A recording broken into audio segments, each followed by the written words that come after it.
Weeks after an American man was believed to have been killed by a tribe on a remote island, his body remains there. Oh, he's unique. What is Finding Hitler all about? This is a show that you're on, and it's on A&E? Is that what it's on? Yeah, A&E is the parent network. It airs on History Channel. John Allen Chau wanted to bring Christianity to the people of North Sentinel Island in the Bay of Bengal. Weeks after an American man was believed to have been killed by a tribe on a remote island, his body remains there. John Allen Chau wanted to bring Christianity to the people of North Sentinel Island in the Bay of Bengal. In the vast blue expanse of the Bay of Bengal lies a forbidden paradise that has captivated the imagination of millions, including podcasting giant Joe Rogan. Uncontacted tribes like, do you know about the gentleman who was the missionary who visited North Sentinel Island, who was killed by the natives? North Sentinel Island, which is a really unusual place. North Sentinel Island stands as perhaps humanity's final frontier of isolation, a place where modern civilization has failed to penetrate. It's a 20-square-mile mystery that has shocked Rogan and countless others who've learned of its existence. People are not, we're supposed to leave them alone. And there are rare tribes, when they find them in the Amazon, the uncontacted tribes, our initial instinct is back off. Yeah, leave them alone. Leave them alone. Here lives a people untouched by time, unwelcoming of outsiders, and unknown to the modern world in almost every way possible. Their fierce defense of their isolation has led to deadly encounters, raising profound questions about human development, ethics of contact, and the very meaning of civilization. This is the story of humanity's last truly isolated tribe, with a living window into our distant past. When anthropologists speak of uncontacted tribes, they are typically referring to groups with minimal interaction with the outside world. But the Sentinels stand apart as perhaps the most isolated human population on Earth, the last truly uncontacted people. Nestled on their tiny island in the Andaman archipelago, the Sentinel have rejected all sustained contact with outsiders for thousands of years. Unlike other indigenous groups who have experienced some degree of integration, the Sentinel remain wholly separate from modern civilization. Estimating their population has proven nearly impossible due to the dangers of approaching the island. Satellite imagery and rare distant observations suggest anywhere between 50 and 200 individuals call the island home. This small gene pool has somehow sustained itself for millennia, contradicting conventional understanding about minimum viable population requirements. Their language remains unclassified, bearing no known relation to other Andamanese languages. The Sentinel appear physically distinct, with relatively small stature, dark skin, and Negrito characteristics similar to other Andamanese peoples, though these observations come only from limited distant sightings.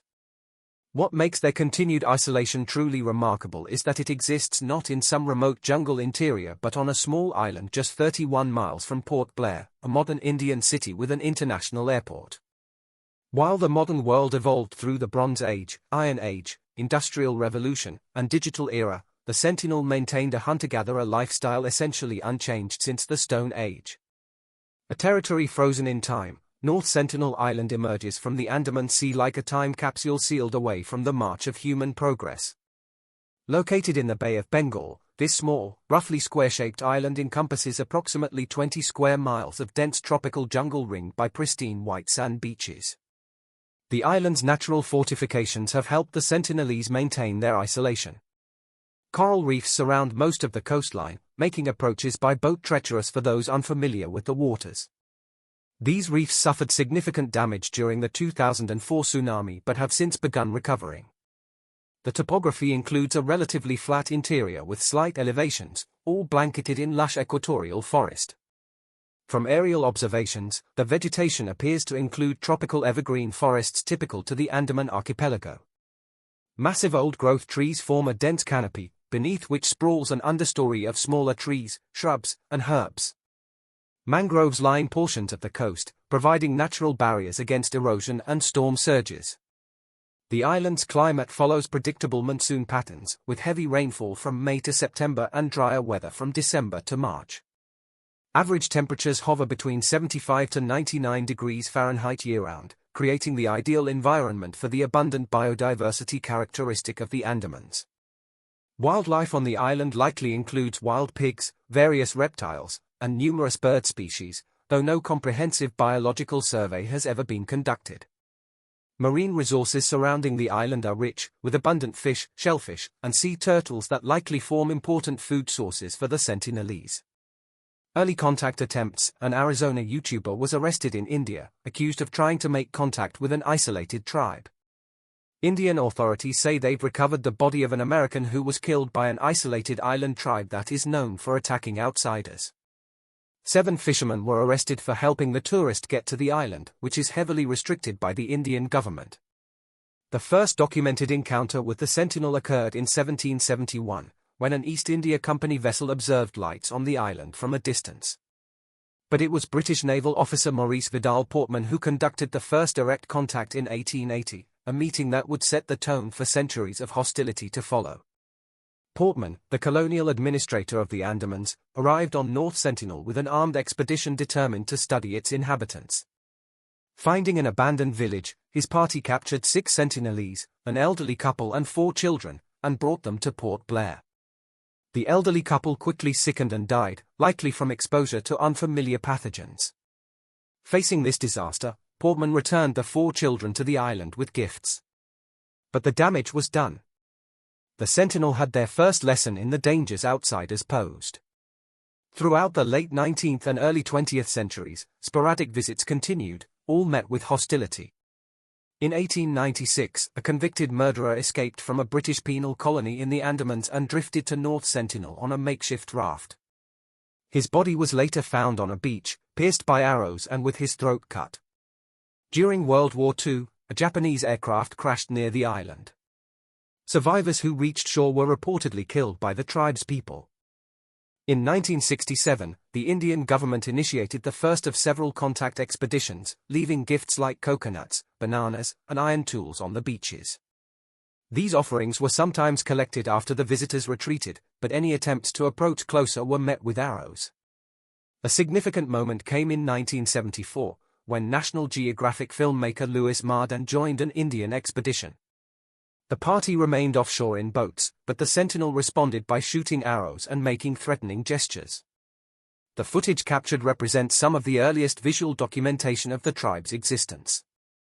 The Indian government's approach to North Sentinel Island has undergone a remarkable evolution over the decades, shifting from attempted contact to strict protection of the tribe's isolation. This transformation reflects changing global attitudes toward indigenous rights and a growing recognition of the dangers contact poses. In the 1960s and 70s, India launched several contact expeditions led by anthropologist T.N. Pandit. These missions attempted friendly interaction by leaving gifts like coconuts, iron tools, and plastic toys on the beaches. Most were met with hostility or cautious curiosity from a distance. This is a popular picture of the century, but the photographer told me he had taken several hundred pictures. They were not only aiming arrows at her, they were doing other things. Some pictures where they were standing, doing nothing, and watching us would have been interesting. A brief period in 1991 saw what appeared to be a breakthrough when some Sentinelese peacefully accepted coconuts handed directly from boats. However, this momentary warmth quickly dissolved into the usual aggression. By the late 1990s, Indian authorities had adopted a hands-off policy. The official position became one of hands-off, monitoring the island from a distance while prohibiting any direct contact. In 1996, the Indian government established a 3-mile exclusion zone around the island, making it illegal to approach. This policy solidified further following the 2004 Indian Ocean tsunami, when helicopter surveys confirmed survivors on the island. The pilots were met with arrows, a clear signal that even humanitarian assistance was unwelcome. Following this, the government strengthened enforcement of the exclusion zone.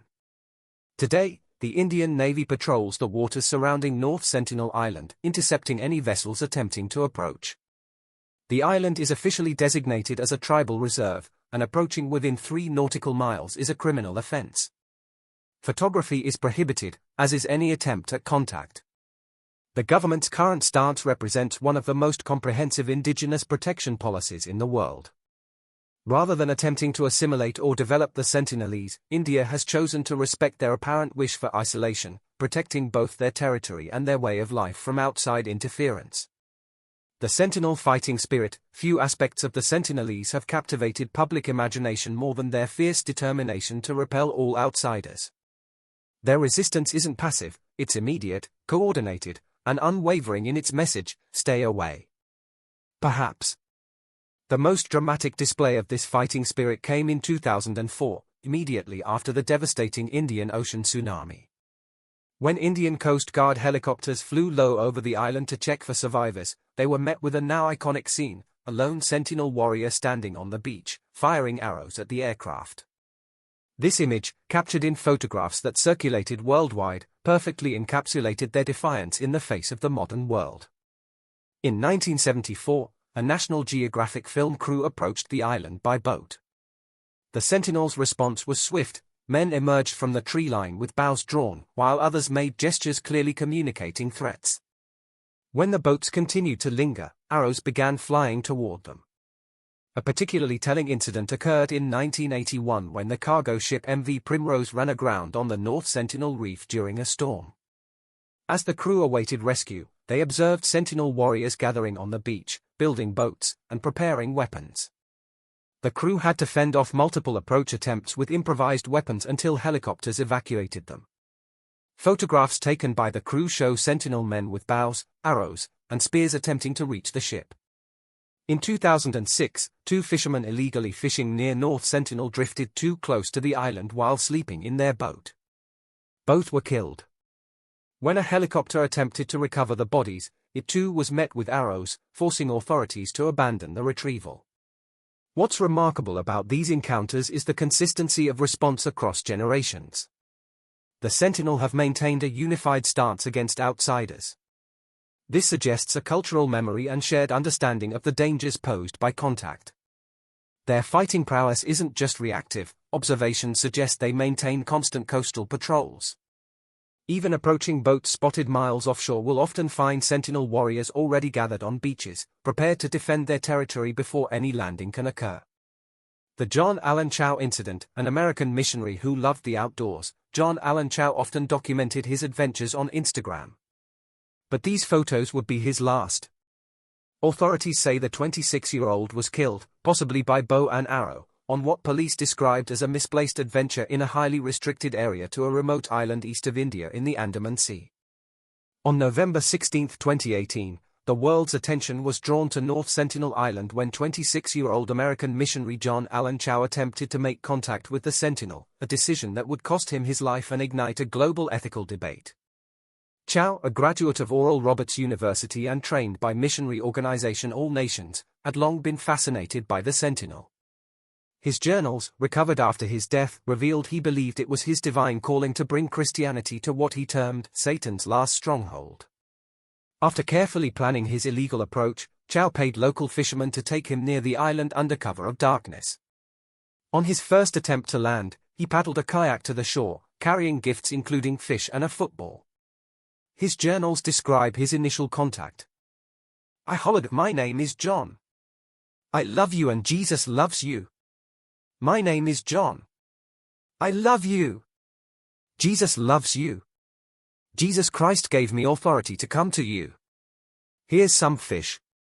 The response was immediate hostility. A young Sentinel man fired an arrow that pierced Chau's waterproof Bible. Undeterred, Chau returned the next day. The fishermen observed from a distance as he again approached the island. This time, they witnessed Sentinel dragging Chau's body on the beach with a rope tied around his neck. When news of Chau's death broke, Indian authorities faced a dilemma. Attempting to retrieve his body would risk further lives and violate the island's protected status. After several reconnaissance flights observed armed Sentinel guarding the beaches, officials abandoned recovery efforts.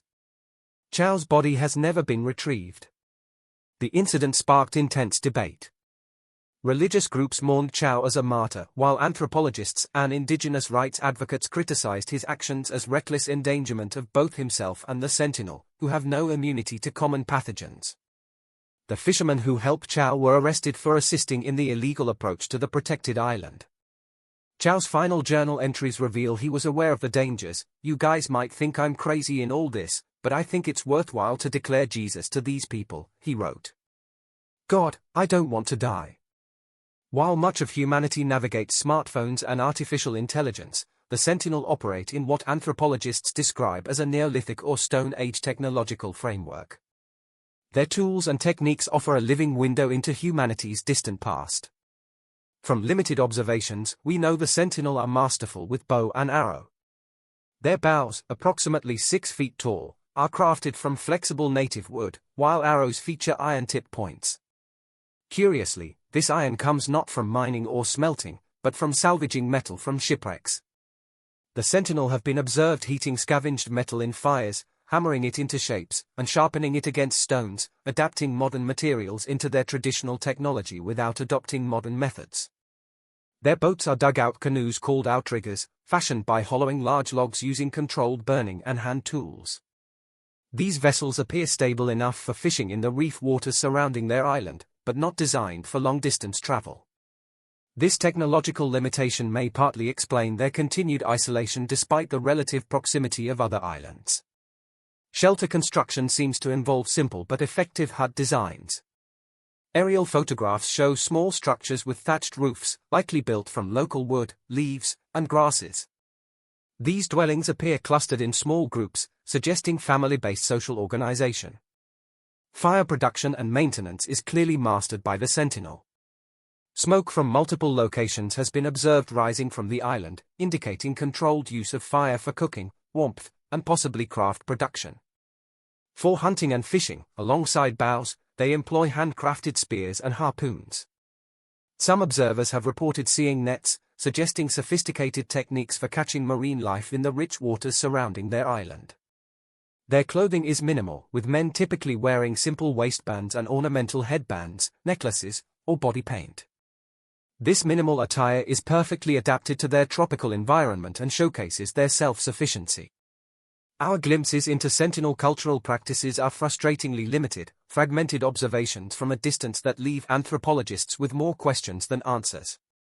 Yet these snapshots offer tantalizing clues about their social structure, rituals, and worldview. Social organization appears to revolve around small bands or family groups. During the few peaceful encounters, observers noted distinct leadership figures who decided whether to approach or retreat from visitors. This suggests some form of hierarchical structure, though whether leadership is hereditary, age-based, or merit-determined remains unknown. Their expressions of hostility follow patterns suggesting ritual significance beyond mere defense. Warriors have been observed performing specific movements before releasing arrows, possibly invoking spiritual protection or demonstrating courage. During one approach in the 1990s, researchers observed what appeared to be a shaman performing gestures toward the sky before the tribe's warriors began their threatening display. Body decoration seems culturally important. Red pigment, likely obtained from local plants or minerals, has been observed on their skin during multiple sightings. Some individuals wear necklaces, headbands, and waistbands that may indicate social status, marital status, or achievement recognition. Their relationship with the dead remains one of anthropology's great mysteries. No burial grounds have been identified from aerial surveys, leaving questions about whether they practice cremation or sea burial. Or some other eerie custom. During a rare peaceful contact in 1991, tribe members accepted coconuts from Indian anthropologists but grew hostile when gifts were dropped into the water, possibly indicating taboos related to the sea. Reproductive and family practices remain entirely speculative. The presence of children confirms ongoing reproduction, but marriage patterns, child-rearing practices, and gender roles can only be guessed at based on limited observations of interactions between individuals of different ages and sexes. Particularly intriguing is their language, completely unrecorded and unclassified. Some anthropologists theorize it may be so unique as to bear little resemblance to any known tongue, having evolved in isolation for possibly thousands of years. Surviving natural disasters, the 2004 Indian Ocean tsunami devastated coastal communities across Southeast Asia, killing over 230,000 people. History: the Indian Ocean tsunami that killed nearly 250,000 people, a massive 9.2 earthquake, unleashed towering waves that killed an estimated 230,000 people in Indonesia, Sri Lanka, India, and Thailand. Yet somehow the Sentinel survived this catastrophic event with their society intact, a testament to their remarkable resilience and deep understanding of their environment. When Indian Coast Guard helicopters conducted aerial surveys of North Sentinel Island days after the tsunami, they expected to find devastation. Instead, they spotted Sentinel warriors on the beaches shooting arrows at the aircraft, clear evidence the tribe had weathered the disaster. How they managed this remarkable survival reveals much about their adaptation to their island home. Anthropologists believe the Sentinel possess knowledge passed down through generations about natural warning signs preceding tsunamis. These may include unusual animal behavior, distinctive ocean sounds, or the rapid receding of shorelines that precede massive waves. This traditional knowledge likely prompted them to retreat to higher ground before the waves struck. The topography of North Sentinel Island also played a crucial role in their survival. While the coastline was altered by the tsunami, the island's interior includes elevated areas that would have provided safe refuge. Satellite imagery comparing the island before and after the tsunami shows coastal changes but intact forest cover in the central regions. The tsunami actually expanded their territory in some areas. The upheaval lifted parts of the surrounding reef, exposing more land and creating new beaches. This geological change was visible in subsequent aerial photographs, showing how natural disasters sometimes reshape rather than simply destroy habitats. Perhaps most significant was what the tribe's survival revealed about their adaptability. Unlike neighboring indigenous groups who had become partially dependent on outside assistance, the Sentinel maintained complete self-sufficiency. When the tsunami hit, they needed no emergency aid, no medicine, no food drops, they simply continued as they had for countless generations. Their post-tsunami hostility toward approaching helicopters demonstrated something profound. Even facing one of nature's most destructive forces, they considered outside contact a greater threat than the disaster itself. This response underscores their historical experience with outsiders, whom they associate not with help but with danger, a perspective validated by the devastating diseases that have decimated other indigenous populations following contact. Joe Rogan's discussions on primitive isolation. Few topics ignite Joe Rogan's curiosity quite like the Sentinel. Across multiple podcast episodes, he's explored this living anthropological marvel with childlike wonder and penetrating questions that resonate with millions of listeners. On episode National Harlem 70 with anthropologist Brett Weinstein, Rogan dove deep into the implications of their isolation. Think about this, he marveled. While we're scrolling through Instagram and complaining about Wi-Fi signals, these people are living essentially the same way humans did 10,000 years ago. They have no idea that we've been to the moon, that we have nuclear weapons, that the Beatles existed. Weinstein responded by noting the unique window they provide. They're not primitive in the sense of being less evolved, their brains are identical to ours. They've simply maintained a lifestyle that predates the agricultural revolution.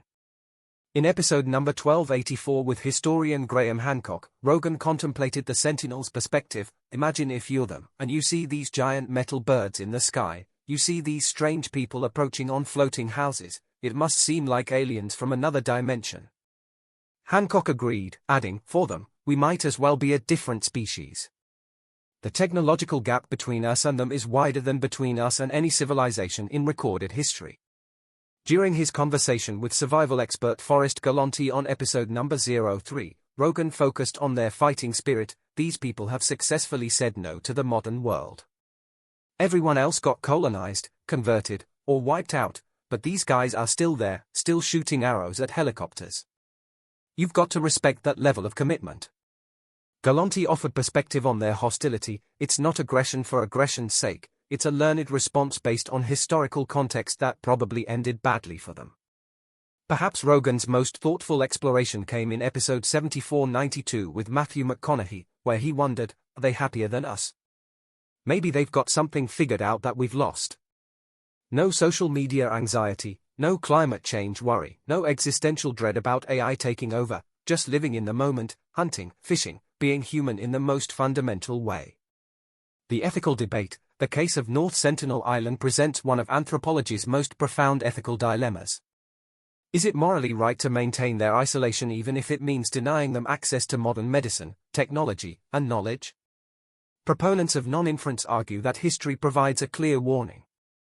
When previously isolated indigenous groups have been contacted, the results have often been catastrophic. Disease has decimated populations lacking immunity to common pathogens like influenza, measles, and even the common cold.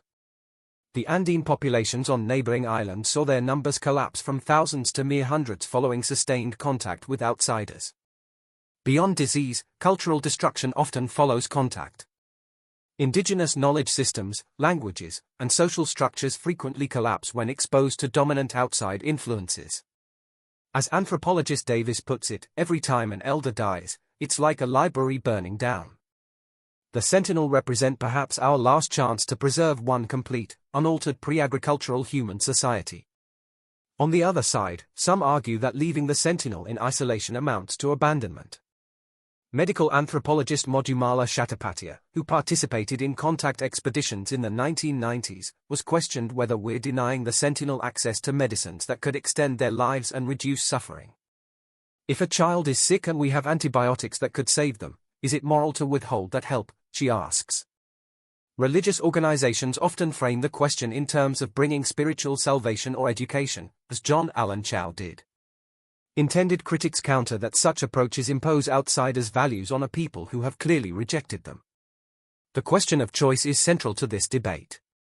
The Sentinel have consistently and violently rejected contact, unlike some other indigenous groups who have sought interaction with the outside world. Does respecting their agency mean honoring that choice, even if we believe they don't fully understand what they are rejecting?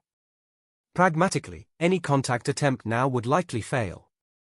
The tribe's multi-generational hostility toward outsiders has become deeply ingrained in their culture. Forced contact would require overcoming violent resistance, an approach rightly condemned by human rights organizations. Vulnerability to disease, the most compelling reason for maintaining the Sentinelese isolation, is invisible to the naked eye, yet potentially devastating. Pathogens to which they have no immunity represent perhaps the greatest threat to their continued existence. Without exposure to common diseases that have circulated through interconnected human populations for millennia, the Sentinel's immune systems lack the adaptations most people take for granted. A simple cold virus carried by a well-meaning visitor could spread rapidly through their small population, with potentially catastrophic consequences. Historical precedents paint a grim picture. When European explorers first contacted Native American populations, disease outbreaks often killed 50 to 90% of communities before any violence occurred. The Andes peoples on neighboring islands saw their populations collapse from thousands to mere hundreds following sustained British contact in the 19th century. The Greater Andamanese, who once numbered perhaps 10,000, dwindled to just 19 individuals by 1961. Even brief, seemingly benign contacts carry this risk. In the 1970s, anthropologists attempting friendly contact with the previously isolated Jarowas, another Andamanese tribe, unwittingly transmitted diseases that led to ongoing health problems. Doctors and Survival International researcher Sophie Grigg note what looks like a harmless interaction, a handshake, accepting a gift, can transfer pathogens that remain dormant in the visitor but prove deadly to the isolated host. The Sentinel's limited gene pool likely compounds this vulnerability. Small, isolated populations typically have reduced genetic diversity, potentially limiting their collective immune response to novel pathogens. Their estimated population of 50 to 200 individuals represents a precariously small genetic foundation. Even well-intentioned medical intervention would pose risks. Administering vaccines would require sustained contact, creating exposure to numerous pathogens before immunity could develop. The paradox is clear. Attempts to protect them medically would first require exposing them to the very dangers such intervention aims to prevent. Some argue modern medicine could benefit the Sentinel, potentially extending their lives and reducing suffering. However, this perspective presupposes that longer lifespan equals better quality of life, a value judgment that imposes outside standards on a society with possibly different priorities. What satellite imagery reveals, modern technology has provided us a window into the Sentinel world without violating their isolation. Satellite imagery, increasingly detailed over the past decades, offers tantalizing clues about their society while respecting their privacy and territorial boundaries. High-resolution overhead images reveal several clearings in the island's dense forest canopy where small settlements appear to cluster. These clearings, typically less than 100 meters across, contain what analysts identify as approximately 5 to 6 hut-like structures arranged in rough semicircles. This pattern suggests social organization around extended family groups rather than a single centralized village. The distribution of these settlements shows a preference for locations slightly inland rather than directly on beaches, likely a strategic choice offering protection from seasonal storms while maintaining quick access to coastal resources. Anthropologists note this settlement pattern differs from other Andamanese tribes, who historically maintained more shore-oriented dwellings. Satellite imagery captured significant coastal changes following the 2004 Indian Ocean tsunami. Comparative analysis of pre- and post-tsunami images shows several beaches were altered, with some areas losing coastline while others gained new land from uplifted reef platforms. Subsequent images confirm the Sentinel rapidly adapted to these geographic changes, establishing new pathways and resource collection areas. Thermal imaging satellites have detected multiple consistent heat signatures across the island, indicating regular use of fire. These signatures typically increase in early evening hours, suggesting cooking activities. The controlled use of fire represents a critical technology separating humans from other primates, and the Sentinel's management of this resource appears sophisticated. Seasonal analysis of imagery reveals changing patterns of activity. During monsoon months, settlement activity appears more concentrated inland, while drier months show more evidence of coastal movement and fishing activities. This seasonal adaptation demonstrates their intimate knowledge of their environment's rhythms. Perhaps most intriguing are the visible signs of the Sentinel actively maintaining their territory. Images have captured what appear to be regular coastal patrols, small groups moving along beaches in patterns consistent with sentry behavior. This suggests their isolation isn't merely passive but actively maintained through organized surveillance. Subscribe now and become a part of Expedition Diaries for more.